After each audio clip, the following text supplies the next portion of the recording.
আমি তোদের সবকিছু শিখিয়ে দিয়েছি, এবার দায়িত্বটা তোরাই নে। আমরা নেবো মানে? না আমরা নেবো মানেটা কি?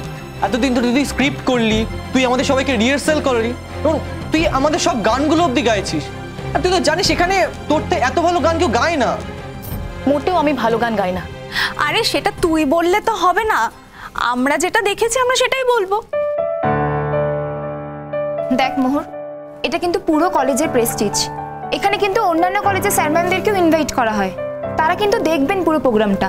আর আমাদের কালচারাল প্রোগ্রামে কিন্তু যথেষ্ট নাম আছে, এই জন্যই আমি এটা নষ্ট করতে চাই না।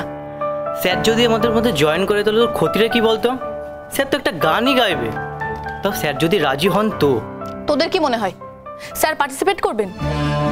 উনি নাকি আমার ডিরেকশনে গান গাইবেন। তার থেকে ভালো উনি এই কলেজ ছেড়েই চলে যাবেন, বুঝলি? আচ্ছা মোহর, কলেজটা ওনারই, উনি বা কেন এই কলেজ ছেড়ে যেতে যাবেন?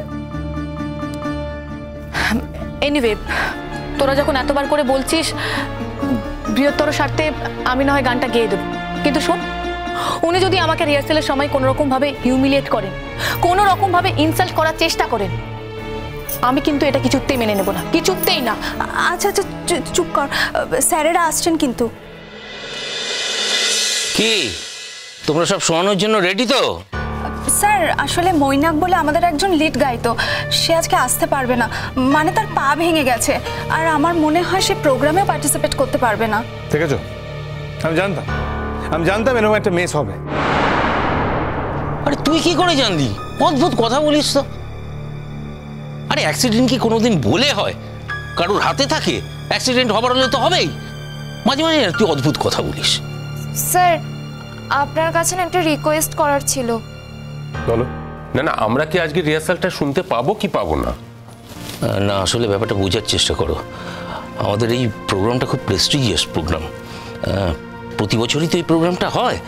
তো আমরা অনেক অন্যান্য কলেজকে ইনভাইট করি, সেখানে অনেক ডিগনিটারিজরা থাকেন, এডুকেশনিস্টরা থাকেন, তারপর বাইরের কলেজ থেকে অনেক স্টুডেন্টসরা আসে, টিচাররা আসে। তো সেই জন্য প্রতিবারই তো প্রোগ্রামটা ভালো হয়, তাই জন্য এবার তো আশা করেছিলাম যে আরও ভালো হবে প্রোগ্রামটা, তাই একটু শুনে নিতে চাইছিলাম আর কি। স্যার এখন আমরা নিশ্চয়ই শোনাতে পারবো, কিন্তু আপনারা এখন পুরোটা শুনতে পারবেন না, কারণ আমাদের মেল ভোকালিস্ট এখন নেই। সেটাই তো বলছিলাম স্যার। স্যার প্লিজ স্যার, আপনি যদি একটুখানি গানগুলো করে দিতেন। হ্যাঁ, আরে শঙ্খ গাইলে সবার থেকে ভালো গাইবে। শঙ্খ তো ছোটবেলার থেকে গান গায়। বাবা প্লিজ, এটা পার্সোনাল কথা বলার জায়গা নয়। না না, আমি এমনি বলছি আর কি।